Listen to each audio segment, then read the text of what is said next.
말씀을 가지고 누가복음 내러티브 68번째 시간으로 기적에서 구원으로 라는 제목으로 말씀을 선포하고 증거하도록 하겠습니다. 우리 함께 같이 고백하겠습니다.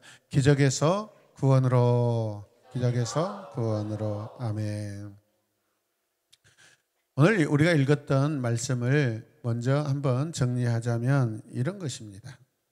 사마리아 지경에 살던 10명의 문둥병자들은 예수님을 잘 알고 있었다라는 것입니다. 왜죠? 예수님에 대한 소문이 다 이미 퍼져 있었기 때문에 그렇습니다. 자, 그들이 오늘 말씀을 보니까 예수님께 나와서 고쳐달라고 합니다. 여러분, 법을 어기는 것입니다. 법을 어기며 주님께 나와서 고쳐달라고 외치는 이 병자들의 심정은 어떠했을까라는 것이죠. 우리 함께 고백할까요? 간절했다. 네, 문둥병자는 당시에 건강한 사람을 만날 수 있었어요? 없었어요? 없었습니다. 그럼에도 불구하고 예수님 앞에 나오는 이 간절함을 우리가 함께 좀 보자는 것이죠. 그런데 그 간절함이 어디까지 나아가야 하는가? 그 간절함이 기적이냐? 그 간절함이 구원까지 가야 하느냐? 이것이 오늘 말씀의 핵심입니다. 어느 마을에 문둥이 가정이 있었습니다. 추운 겨울에 볕단으로 오두막을 짓고 살았고요. 끼니 때가 되면 마을로 들어와 밥을 얻어 갔습니다. 문둥이 부부 그리고 어린아이까지 있는 이들이 마을에 밥을 얻으러 오면 동네 아이들은 돌을 던지며 그들을 괴롭혔습니다. 밥을 줄 때도 여러분 밖에 그릇을 내놓으면 그릇에 밥을 담아갈 뿐 아무런 대화를 할 수가 없었습니다. 그러던 어느 날 이들이 보이지 않았습니다. 사람들은 괜히 마음이 후련하고 편했습니다. 그런데 듣기는 정부 어느 기관에서 잡아가서 나환자 수용소에 넣었다고 하는 소문이 들려왔습니다. 그때부터 사람들은 발을 뻗고 잠을 잘 수가 있었습니다. 여러분, 예수님이라면 이 문둥병자를 안고 같이 식사를 하셨을 텐데 말입니다. 그렇지 않습니까? 문둥병자에 대한 기록은 율법에 나와 있습니다. 어디에 나와 있다고요? 율법에 나와 있습니다.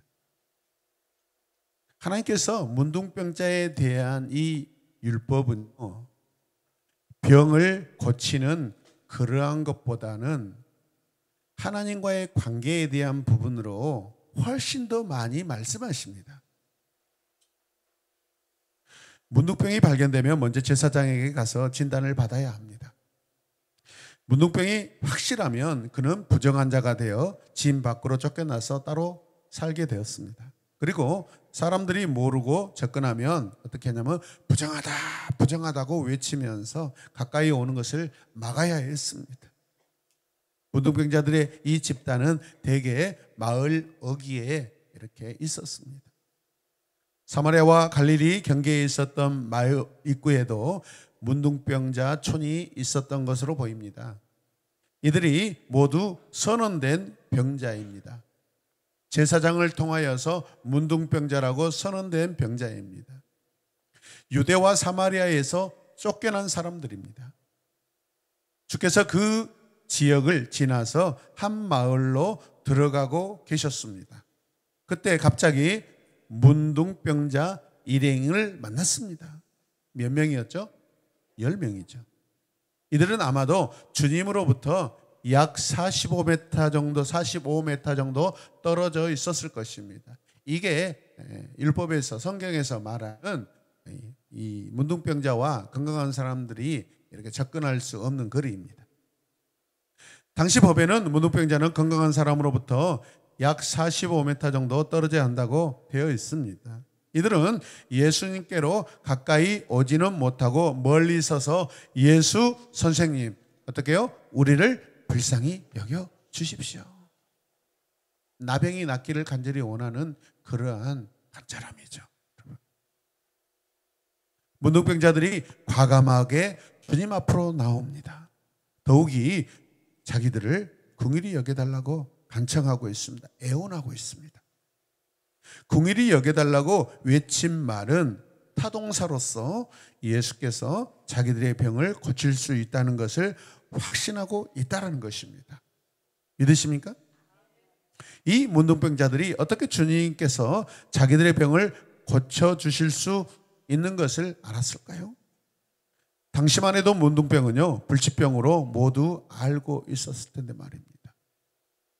어렸을 때 저도 저희 마을에 만약에 문둥병자들이 있었다면 그거는 아주 어마어마하게 충격적인 일입니다. 감히 이 마을에 그런 사람들이 살 수가 없었습니다. 저는 고등학교를 공업고등학교를 나와가지고 3학년 1학기 때 경기도 고양 식살이라는 곳에 실습을 나간 적이 있습니다. 실습을 해야 졸업을 할 수 있었거든요. 지금은 그 동네가 일산 신도시로 어마어마하게 변화되어 버렸는데 당시 이 식살이라는 곳에 나병 환자촌이 있더라고요. 제가 근무하는 이 회사와 가까웠어요. 그 소문이 들렸습니다. 사람들이 감히 그곳을 가지 못합니다. 무서워서. 사람들이 보이지도 않는데 혹시 바람을 타고라도 전염될까 봐 두려워합니다. 그만큼 이 문둥병은요, 사람들에게 기절초풍할 그런 병입니다, 여러분. 그들의 간청에 맞지 않게 주님께서는 그저 간단하게 가서 제사장들에게 너희 몸을 보여라 라고 말씀하십니다. 함께 고백할까요? 가서 제사장들에게 너희 몸을 보여라. 이들은 주님으로부터 굉장한 일을 아마 기대했을 것입니다. 주님이 만져주시고 안아주시고 아픈 부위를 더듬어 가면서 아마도 기도하시면서 치료해달라고 하나님께 기도하시든지 아마 그런 것을 분명하게 기대했을 것입니다. 그런데 제사장에게 가서 보이라고만 했으니 그들 마음이 얼마나 실망이 컸겠어요? 그런데도 이들은 그 말씀을 믿고 제사장을 만나러 갑니다. 할렐루야! 이 모습은 굉장한 것입니다, 사실. 율법에 보면 문둥병에서 나은 자들은 깨끗한 새 2마리와 백향목과 홍색실과 우슬초를 가져다가 새 1마리는 흐르는 물 위에 질그릇 안에서 잡게 하고 다른 새는 산채로 취하여서 백향목과 홍색실과 우슬초와 함께 가져다가 흐르는 물 위에서 잡은 새의 피를 찍어 문둥병에서 정결함을 받은 자에게 7번 뿌려 정하다 하고 그 산새는 들에 놓아줍니다. 그리고 옷을 빨고 모든 털을 밀고 물로 몸을 씻습니다. 그리고 자기가 살던 곳에 돌아와 자기 장막 밖에서 7일을 거하고 7일 만에 모든 털을 다시 밀고 옷을 빨고 또 몸을 물에 씻으면 정상적인 생활로 돌아갑니다. 여러분 7 플러스 7 21일이죠. 우리가 코로나19 때 격리 기간이 얼마였어요? 11일이었습니다. 성경적인 그런 치료 기간입니다. 10명의 문둥병자들은 대단한 믿음을 가지고 있는 것으로 보입니다. 주님의 말씀을 듣자 더 이상 머뭇거리지 않고 그대로 제사장 있는 곳으로 향했습니다. 그런데 놀라운 것은 이들이 제사장을 만나러 가는 도중에 10사람 모두가 깨끗하게 됐다는 것입니다. 할렐루야. 그때의 광경을 우리가 상상해 보시길 바랍니다. 주의 말씀을 믿고 그 믿음을 가지고 제사장에게 나아가는데 가는 도중에 몸에 병이 막 없어지고 나아버린 것입니다. 너무나 기뻐서 그 감정을 어떻게 표현해야 좋을지 몰랐을 것입니다. 할렐루야. 서로 보면서 자네 몸이 깨끗해졌네. 자네 병이 나았네. 얼굴에 서로 만져가면서 막 확인했을 것입니다. 이들은 이제 가정으로 돌아갈 수가 있게 되었습니다. 사랑하는 아내와 아이들을 만나서 이전에 누리던 행복한 삶을 다시 누릴 수 있습니다.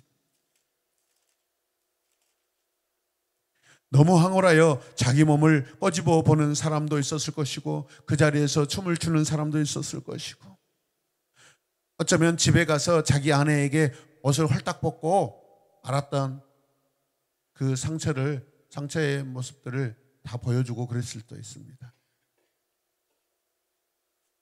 아예 어쩌면 땅바닥에 앉아서 너무나 감격스러워서 우는 사람도 있었을 것입니다. 온갖 감격적인 모습이 펼쳐졌을 거라는 것이죠. 할렐루야!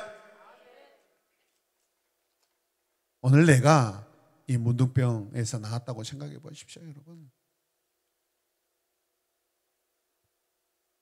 저희 집은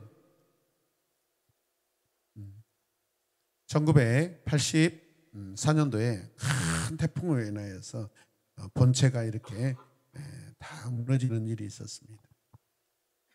그래서 국가에서 이렇게 지원해 가지고 읍내에 땅을 사서 집을 짓게 됐습니다. 근데 그 집은 아버지께서 사시려고 지은 집이 아니라 아마 지원해줘서 아마 어쩔 수 없이 집을 지었지만은 임대를 내줬습니다. 그런데 그 집을 올라가는 그 첫 번째 집의 주인이 과거에 나병 환자를 앓았다라고 그렇게 들었습니다. 그 분은 당시에 저희 읍내에 조합장을 하셨다고 들었습니다. 굉장한 권세를 가졌는데 여러분, 나병 환자를 되었다는 것이죠. 그래서 제가 집을 지나가면은 무서웠습니다. 이미 나았는데도 불구하고 사람들이 막 두려워합니다.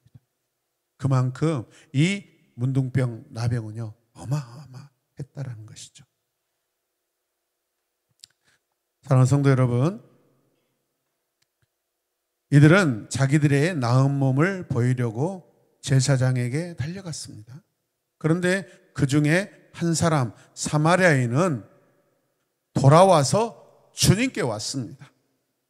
주님이 보이는 먼 발치에 서서 눈물에 젖은 목소리로 목청을 높여서 하나님께 영광을 올려드렸습니다. 할렐루야. 그리고 예수님 앞에 달려와서 엎드려 성경에도 엎드렸다라는 것입니다.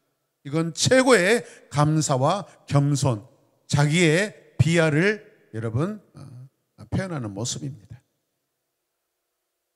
주님께서는 돌아와서 주님께 경배하며 감사한 이 사마리아 사람을 칭찬합니다. 성경은요 유대인이라고 하지 않고 사마리아인이라고 하고 있습니다.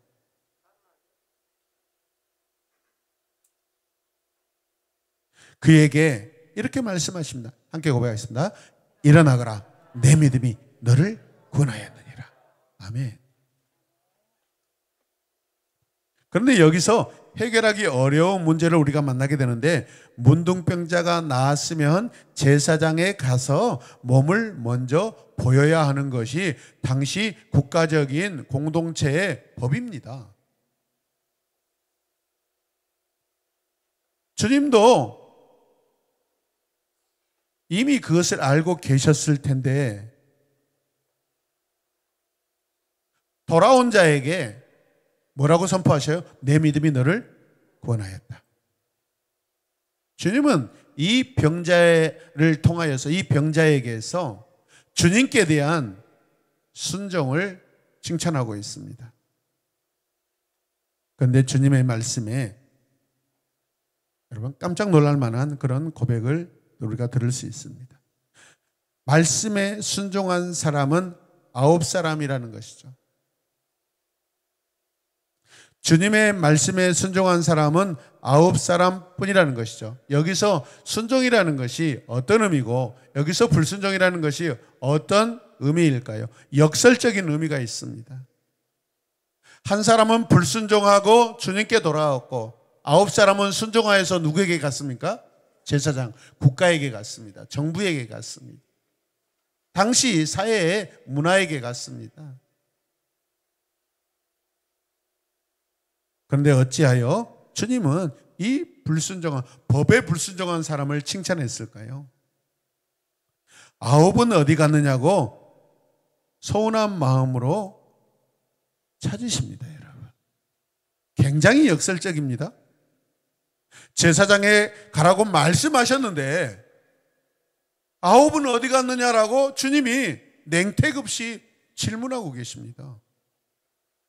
지금은 왜 자기에게 돌아온 자를 칭찬하고 계시냐 이 말이죠.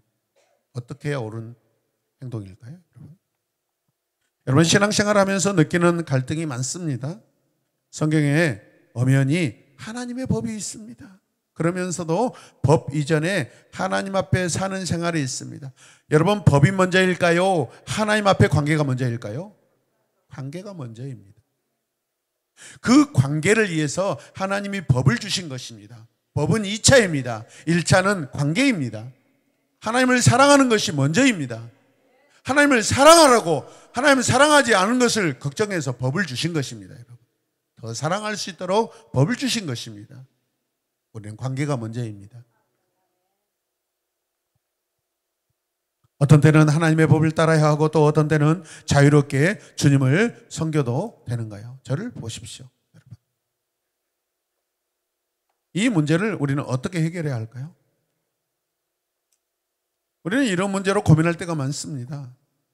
과연 내가 문둥병자 중 한 사람이었다면 나는 어떻게 했을까도 우리가 생각해 보아야 합니다. 율법을 문자적으로 이해하고 지키려는 것은 얼마든지 칭찬받을 수 있습니다.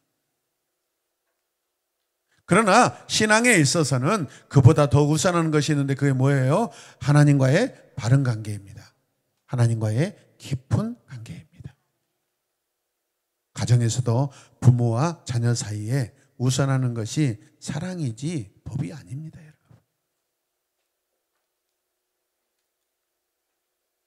가정에서 부모님께 효도법이 먼저가 아니라 부모님을 사랑하는 것이 먼저입니다. 신앙도 사실 깊이 생각해 보면 신앙이란 문자에 얽매이는 것도 아니고 어떤 규범에 얽매이는 것도 아닙니다. 신앙이라는 것은 법이 아닙니다. 하나님을 내가 정말 가슴 저리게 여러분 간절히 원하는 것입니다. 그거는 법으로 할 수 있는 것이 아닙니다. 마음으로 하는 것입니다. 마음의 법이 우선입니다. 양심의 법이 먼저입니다, 여러분.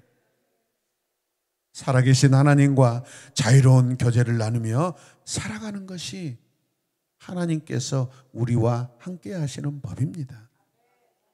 믿음의 조상 아브라함의 믿음에 대해서 말할 때 아브라함의 신앙의 꽃봉우리는요, 그가 하나님과의 친구가 되었다는 것입니다. 아브라함은 내 벗이다라고 합니다. 아브라함은 내 종이다가 아니라 내 친구다, 벗이다. 여러분, 친구는 여러분 사이가 없습니다. 어떤 사이에 간격이 없습니다. 그 믿음이 계속 여러분 성장해서 마침내는 하나님께서 여러분 친구처럼 여겨주시는 것입니다. 어떻게 내가 하나님과 친구가 될 수 있어요? 우리 예수님이 존귀하신 하나님의 아들이시고 분명 나의 죄를 위해서 십자가에 못 박혀 죽으신 분입니다. 어마어마한 우리가 공경하고 사랑하고 여러분 예배하는 대상입니다. 그럼에도 불구하고 우리는 구원받은 이후에 예수님과 같은 하나님의 아들이 되고 자녀가 됐습니다. 예수님이 나의 형제가 되신 것입니다. 아멘입니까? 그러므로 우리는 하나님의 자녀가 된 것이죠. 근데 하나님은 자녀보다도 더 가까운 친구로서 벗이라고 아브라함에게 말씀하십니다. 서로 놀자라는 것입니다. 여러분 함께 고백할까요? 친구는 함께 노는 사이다. 아멘. 문자에 매어 사는 그런 사람은요, 종교인이라고 할 수밖에 없습니다. 하나님과 깊은 영적 관계를 나누며 그 간격과 은혜 안에 사는 자들이 진실한 신앙입니다. 이것이 유대인 문둥병자들과 사마리아인과의 차이입니다. 할렐루야. 주님은 오늘 이 이야기를 통하여, 이 내러티브를 통하여서 마땅히 하나님을 더 사랑할 줄 아는 유대인들이라고 생각했는데, 하나님을 모르는, 하나님께 마치 버림받았다고 생각되는 사마리아인이 오히려 주님께 돌아와서 감사했다라는 것입니다. 오히려 사마리아인이 버려졌다고 생각한, 우리가 버려졌다고 생각한 사마리아인이 구원받았다라는 것을 주님이 말씀하십니다. 이게 우리에게 주시는 영적 교훈입니다. 오늘 교회 안에서도 문자에 얽매여 신앙의 자유를 잃어버리고 사는 이들이 많습니다. 하나님과의 자유로운 그 교제를 잃어버리고 형식적으로 주일 마치 출근 도장 찍는 것처럼, 따라하십시오. 교회를 다니지 말고 교회가 되자. 어떻게 하라고요? 교회를 다니지 말고 교회가 되라는 것입니다. 아멘입니까? 내가 교회입니다. 주 예수 그리스도를 하나님의 아들, 나의 구원자로 입술로 고백하고 시인하고 영접하면 우리는 교회가 되는 것입니다. 아멘입니까? 누가 더 좋은 신앙으로 사는 자들일까요? 법에 매여 사는 자들이겠습니까? 아니면 하나님과 좋은 관계를 체험하며 사는 자들이겠습니까? 하나님과의 바른 관계란 무엇일까요?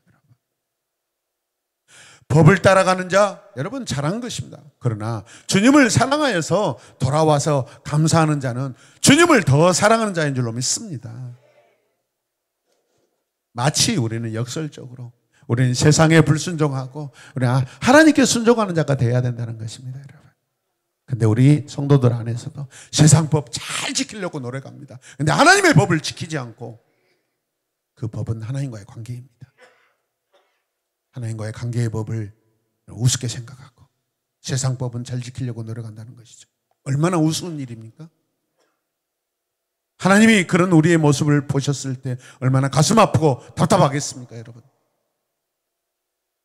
본문에서 주님께서 보여주신 것은 신앙이란 법 이전에 하나님께 영광을 돌리는 것이며 감사하라는 것입니다. 신앙에서 가장 우선하는 것은 뭐라고요? 감사입니다. 감사.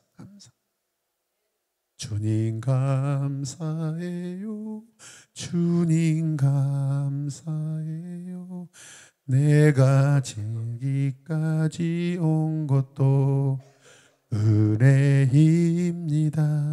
주님 감사해요. 주님 감사해요. 나를 구원하신 그 사랑, 어떻게 하라고요? 감사합니다.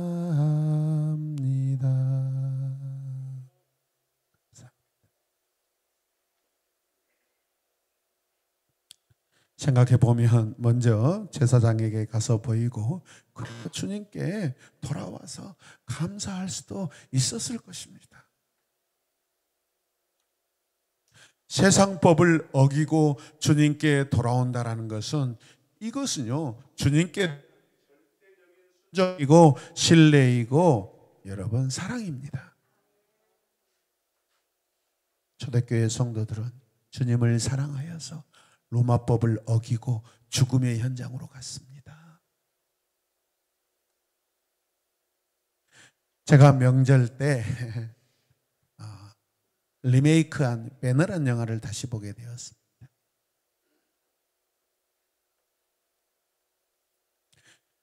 주인공이 엄청난 귀족인데 노예가 되었다가 다시 성실함으로 인하여서 어떤 호민간의 인정을 받아서 다시 복귀하고 워낙 용맹하여서 전차 말을 잘 모는 사람이라서 그 경기에 참여하게 됩니다.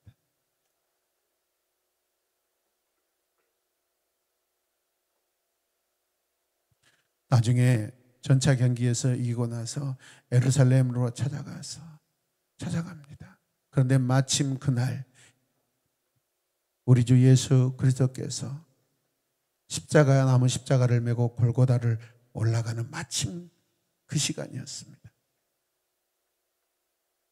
예수님께서 그 무거운 십자가를 메고 올라가시다가 넘어졌을 때 갈증해 하시는 걸 보고 그 주인공이 물을 떠다가 주님께 마시우게 하는데 병사들이 못하게 막습니다. 주님은 마시지도 않습니다. 마시지 않으셨습니다. 그런데 이 사람이 거듭나고 주님을 불쌍히 여기는 그 마음, 그 사랑 때문에 그는 마음의 변화가 오고 구원의 확신이 옵니다. 할렐루야. 그리고 자기 어머니와 자기 누이가 저 동굴에서 나병 환자로 격리되어 있는 그곳을 찾아가고요. 어떤 장면에서는 그 나병 환자, 그 나병을 그 어머니를 찾아갔는데 어머니가 오지 말라고 그럽니다. 여기는 출입 제한 지역이다. 같이 살 수 없다고 그럽니다. 그러니까 이 아들이 어떻게 할 줄 아세요? 어떤 나병 환자의 그 얼굴에 그 나병의 병균을 자기 얼굴에 발라버립니다. 이거는 어머니 사랑하는 모습입니다. 나병이 결코 나와 어머니 사이를 갈라놓을 수 없다는 것입니다. 아멘입니까? 나병이 결코 나와 주님의 관계를 갈라놓을 수 없다는 것입니다. 아니 다시 걸리면 주님이 낫게 해주시면 되죠, 여러분. 100번이고 1000번이고 나병은 주님께서 다 고치실 수 있는 줄로 믿습니다. 그러면 100번 1000번의 그 행위는 하나님을 사랑하는 그 횟수이고 주님께 감사와 순종의 여러분 횟수인 줄로 믿습니다. 아멘입니다. 병이 두렵습니까? 내가 왜 오늘 병이 있어서 몸이 아파서 찬양을 할 수가 없고 손을 들 수가 없습니까? 마음으로 드시길 바랍니다. 내가 왜 병이 나아야 됩니까? 내가 왜 감기가 나아야 됩니까? 건강한 몸으로, 건강한 목소리, 아름다운 목소리로, 아름다운 내 몸의 손짓으로 하나님께 영광을 돌리기 위함인 줄로 믿습니다. 기적에 머물러 계시면 안 됩니다. 풍성한 구원의 그 삶을 나가야 될 줄로 믿습니다.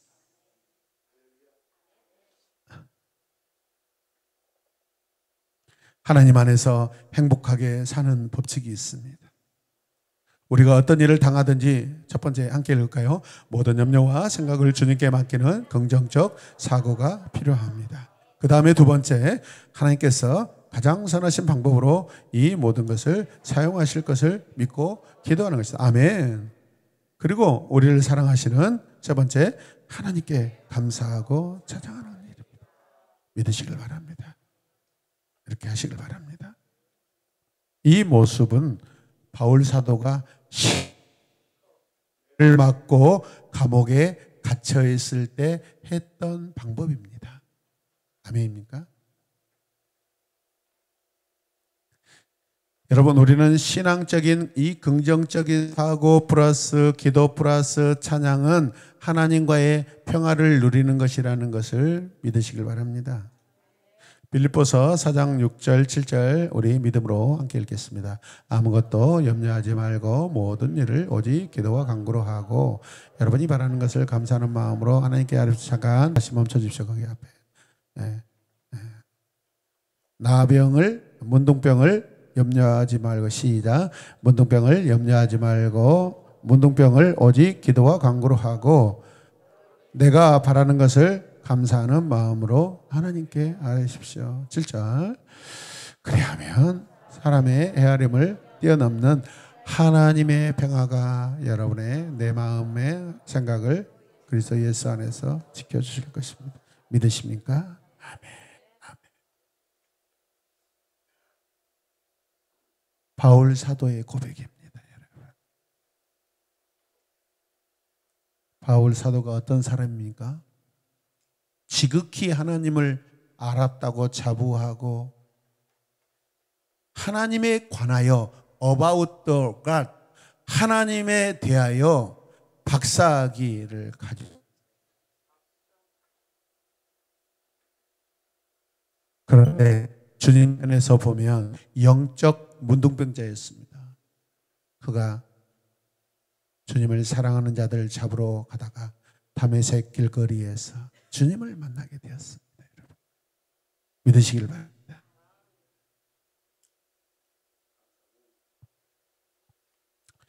감사는 진정한 인간관계를 이루고 싶은 마음이 있을 때 일어나는 감정입니다. 아멘. 그러면 뭐가 먼저 있어야 돼요? 진정한 인간관계, 진정한 주님과의 관계를 간절히 원할 때 감사가 나올 수 있다는 것입니다. 관계가 먼저입니다. 그리고 나서 감사가 나타나는 것입니다. 우리의 마음을 새롭게 기경하시길 바랍니다. 간절함은요, 소망을 이루게 됩니다, 여러분. 내가 일어나 벌떡벌떡 뛰어서 주님을 찬송하기를 원합니까? 주님과의 관계를 사모하시길 바랍니다. 그런데 우리 멀쩡한 몸으로 하나님을 찬양하지 못한다면 우리의 몸은 정상일지 몰라도 우리의 관계는 장애가 있는 것 같습니다. 그러나 내 몸이 장애가 있다 할지라도 내 마음이 하나님의 관계를 간절히 원하다면 이게 정상입니다, 여러분. 내 몸과 내 육신의 장애와 병은 사실 하나님 앞에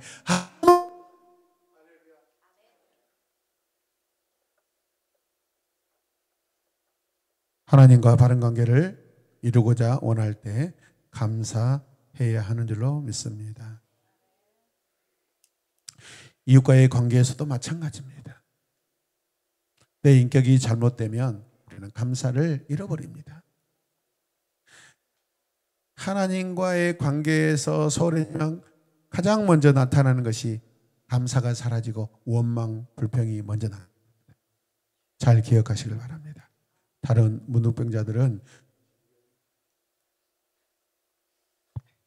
질병이 고쳐진 것으로 만족하였지만 그 길로 제사장을 만났고 완쾌되었다는 진단을 받았을 때 그들은 그처럼 가보고 싶던 곳으로 가서 가족을 만났을 것입니다. 사랑하는 자녀를 품에 안았을 것입니다.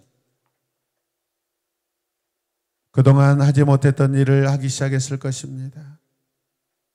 그리고 많은 시간이 지나고 많은 날이 지날 때 그들의 삶 안에 과연 주님이 그들의 삶 속에 남아 있었을까요? 9사람의 남은 인생 가운데 고쳐주신 주님에 대한 생각이 과연 남아 있었을까요? 없었을 것입니다. 그러나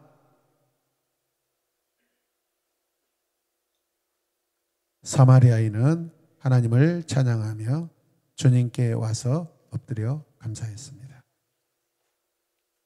그 어택 줄여주세요. 어택.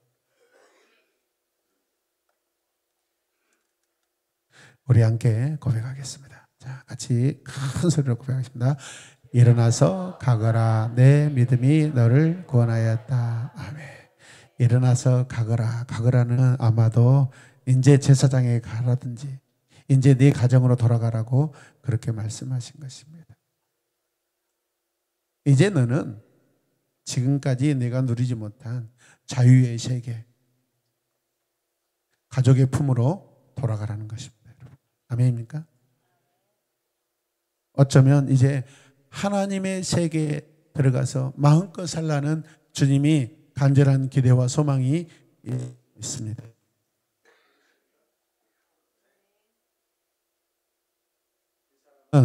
주님 앞에 떳떳한 사람이 되었을 뿐만 아니라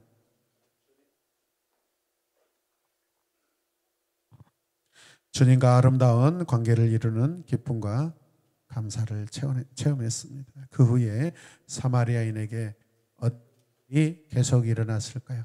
저는 이 사람이 길에서 주님을 따랐다고 생각합니다. 제자로 살았다고 생각됩니다. 주의 복음 증거자가 되었다고 생각됩니다.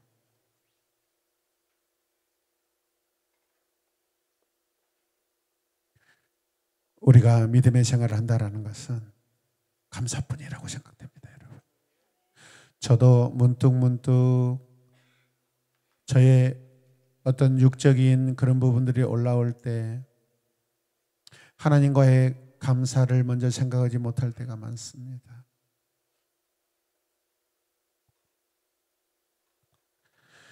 우리는 감사하며 살지 못한 때가 많습니다. 그때는 우리가 예수님을 모르고 살았을 때입니다. 믿으십니까? 그러나 지금 우리에게 감사가 있습니다. 지금은 우리에게 감사가 있습니다. 왜냐고요? 주님이 나와 함께 계시기 때문에 그렇습니다. 하나님께 먼저 감사해야 한다고 느끼면서 하지 않았을 때는 시간이 흐르면 흐를수록 여러분 목회 싫어지고 사역도 싫어지고 성도도 싫어지고 소그룹원들도 싫어지고 팀장도 싫어지고 집사도 싫고 다 싫어질 수 있습니다. 교사하는 것도 싫어지고 다 싫어질 수 있습니다. 점점 시험에 빠져들게 되는 그런 경험을 하게 될 것입니다. 감사를 드린 사마리아 사람은 기적에서 구원으로 점점 발전해 나갔습니다. 믿으시길 바랍니다. 그러나 감사를 잊은 사람들은 병은 나았지만 그들은 점점 병 나은 감을 잊어버렸을 것입니다. 나중에는 당연하다고 생각했을 것입니다.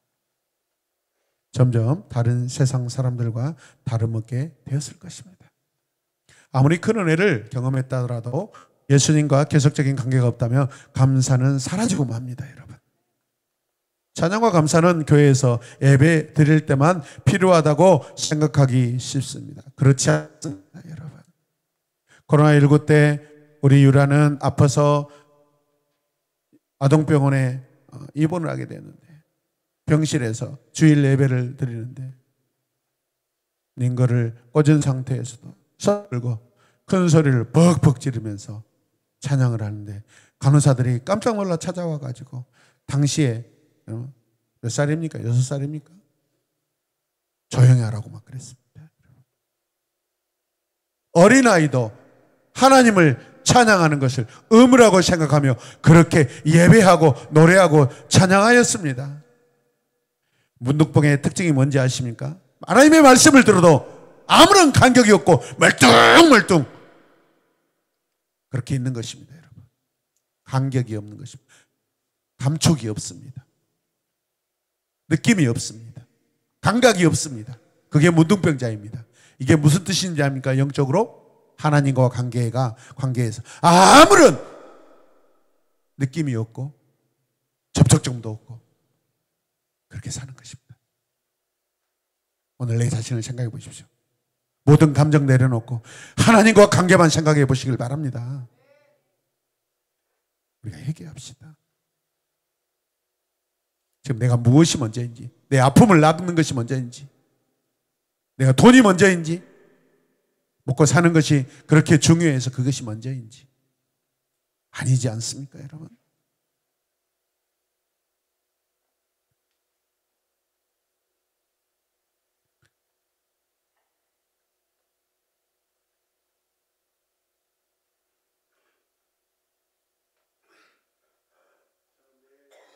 매 순간마다 항상 제 입술에 찬양이 떠나지 않는 하나님이 주신 은혜가 있습니다.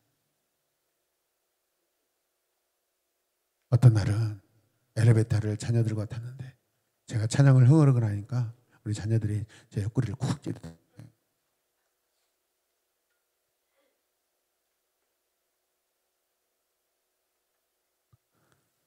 제 마음은 제 심령에서 나오는 이 달콤하고 아름다운 이 멜로디가 고통받고 신음하고 걱정하고 있는 이웃의 마음에 평안을 주기를 소망하는 그런 저의 모습이었습니다.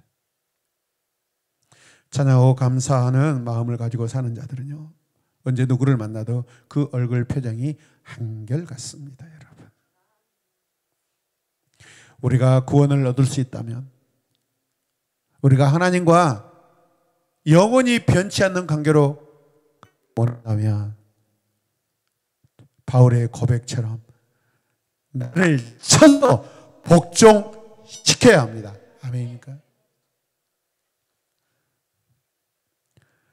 멀쩡하게 살다가 지옥 가는 것보다 몽둥이로 천대, 백대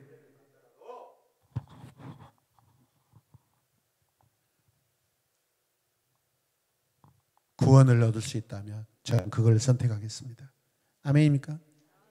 저는 우리 큰형님이 제가 첫 번째 교회에서 유치부, 주일학교, 교사, 운전교사를 할 때 도끼 들고 찾아왔습니다. 하나님이 저희 형님을 만나지 못하도록 시간을 비껴가게 하셨습니다. 여러분, 도끼 들고 교회를 찾아오셨습니다. 그때 아마 저를 만났으면 내리 찍었을 것입니다.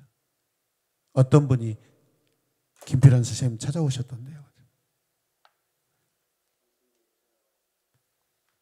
형님이 교회를 찾아가는데 무방하다셨다고 하더라고요.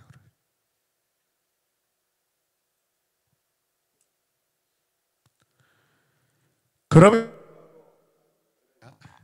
마이크 좀 바꿔줘요. 저는 그날 저에게 주신 예배를 포기하지 않고 저에게 허락된 그 예배를 제가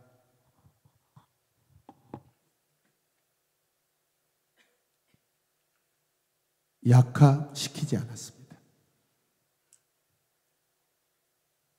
내가 드리는 예배에 어떤 불순물이 들어오지 못하도록 저는 철저하게 저는 하나님만 생각하고 찬양하길 원합니다. 할렐루야. 여러분, 오늘 주일 청소년 예배는 제가 지금까지 우리 교회에서 드렸던 청소년 예배 가운데 가장 은혜스럽고 가장 영적이었습니다.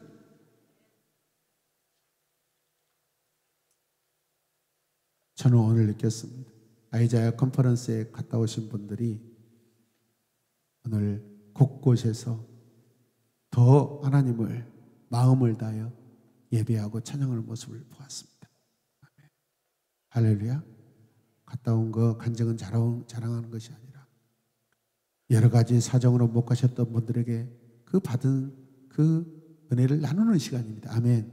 그리고 나중에 함께 가실 수 있도록 도전이 되는 그런 시간인 줄로 믿습니다.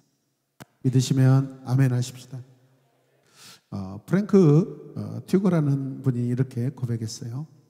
우리 함께 읽을까요? 당신이 행복해지기를 원하면 다른 사람을 행복하게 하라. 한 번 더요. 당신이 행복하기를 원하면 다른 사람을 행복하게 하라. 아멘. 여러분, 법과 감사 둘 중에 어느 것이 먼저일까요? 감사죠.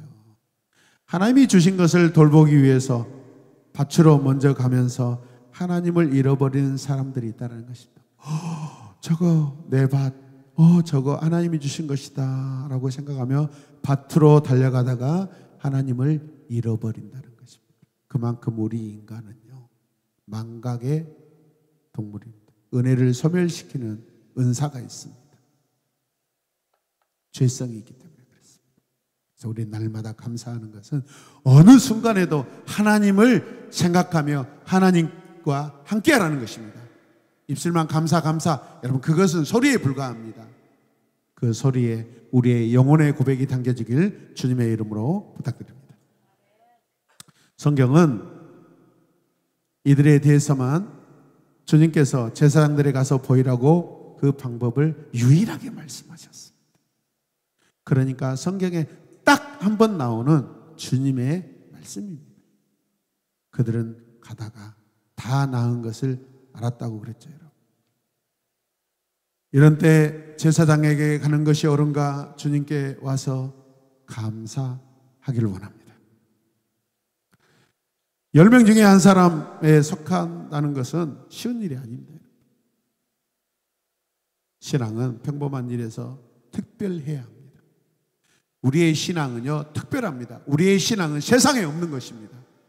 우리의 신앙은 그 어떤 세상의 것과 견줄 수가 없는 것입니다. 우리의 신앙은요, 열정이 필요합니다. 열정 없는 사람 제가 가장 싫어합니다. 열정 없는 목회자 제가 가장 싫어합니다.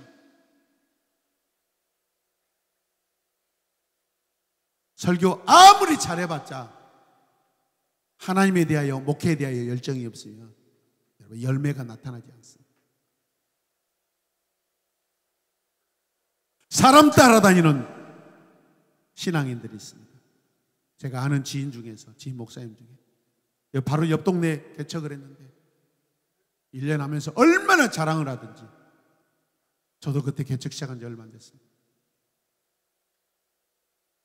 1년 만에 막 몇백 명 된다고 막 그런 막 허언증에 막 들어가지고. 그런데 개척 멤버 중에 청년이 몇 명 있었는데 그 청년들이 저 영종도로 이사 가게 됐는데 청년을 따라서 교회를 옮겨갔습니다. 어떻게 됐을까요? 교회 없어져 버렸습니다. 교회는 사람을 따라가는 것이 아닙니다, 여러분. 하나님을 따라가는 것입니다. 믿으십니까? 나의 모든 일의 우선순위가 하나님인지 감사인지 생각하십시다. 먼저 하나님, 먼저 감사를 우리 행동으로 옮기며 살아가시길 바랍니다. 10사람이 깨끗해지지 않았느냐? 그런데 9사람은 어디에 있느냐? 주님도 은근히 기대하는 바가 있습니다. 아멘입니까? 이게 주님의 본질입니다. 제사장에 가라는 것은요, 세상법을 지키라는 것입니다. 그러나 그 세상법을 지키지만은 하나님의 법을 더 위에 두고 살라는 것입니다.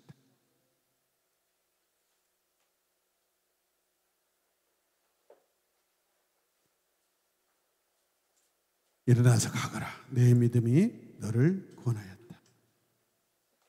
우리 시간 함께 기도하겠습니다. 우리 함께 고백합시다. 내가 가장 많이 감사하겠습니다. 내가 가장 많이 감사하겠습니다. 기적에 머물러 있지 않고 구원에까지 나아가겠습니다. 아멘. 구원의 풍성한 은혜를 받아 누리는 나의 삶이 되게 하여 주시옵소서. 우리 함께 이 시간 잠시 기도하겠습니다.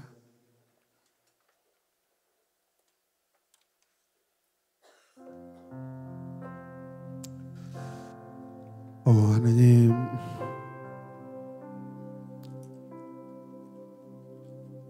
어쩌면 우리의 신앙이 이렇게 파도같이 왔다 갔다 하는지요. 세상 사람들이 말하는 달면 삼키고 쓰면 뱉어버리는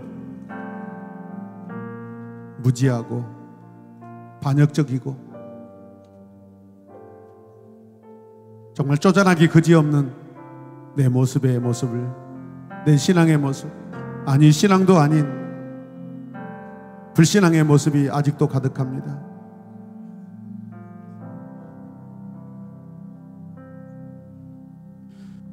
주님, 하루 종일 평생 동안 감사만 하며 살 수는 없는 건가요?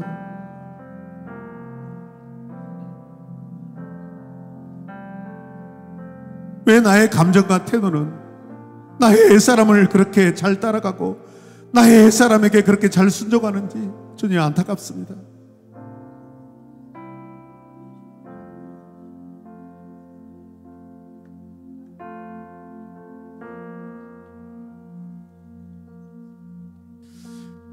주님, 하나님을 먼저 사랑하게 하소서. 감사는 하나님과의 사랑의 열매인 줄로 믿습니다. 그래서 우리는 감사하다 보면 하나님의 사랑을 알게 될 것이다라고 그런 인간적인 법도 만들고 우리가 살고 있습니다. 그러나 본질은 내가 하나님을 먼저 사랑하는 것이 우선인 줄로 믿습니다. 주여, 왜 내가 이 병에서 나아야 합니까? 하나님을 마음껏 찬양하고 예배하고 싶어서입니다. 주님과의 관계가 먼저입니다. 주여 회개합니다. 주여 회개합니다. 주여, 이 병든 마음, 이 문둥병과 같은 내 믿음의 모습을 회개합니다. 주여 용서하여 주시옵소서. 아버지, 우리 이 시간 주님의 이름을 간절히 부르며 기도하겠습니다. 주여, 주여, 주여.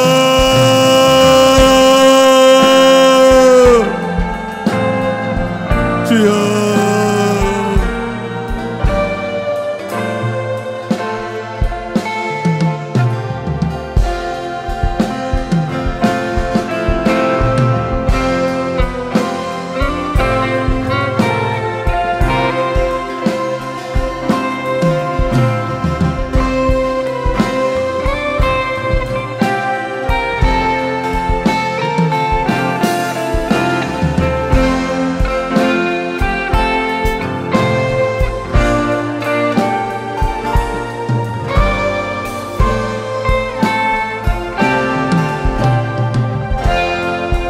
주님, 나는 죄인이로소이다.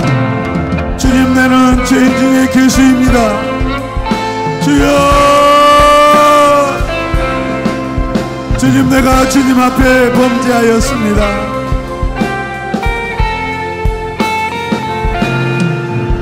내 영혼의 호흡으로 주님을 예배하며 찬양하고 주여 기도하게 하여 주시옵소서. 내 영혼이 하나님과 관계에서 살아가게 하여 주시옵소서. 주여, 내 감정이 나의 태도가 되지 않게 하여 주시옵소서. 나의 못된 버릇이 하나님과의 관계 외에, 하나님과 관계 안에서 담벼락이 되지 않게 하여 주시옵소서. 가름막이 되지 않게 하여 주시옵소서.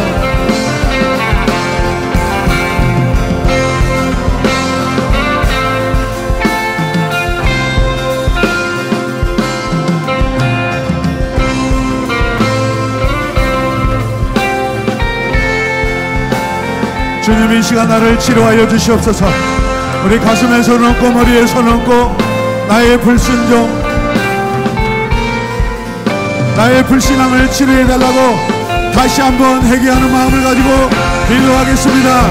주여,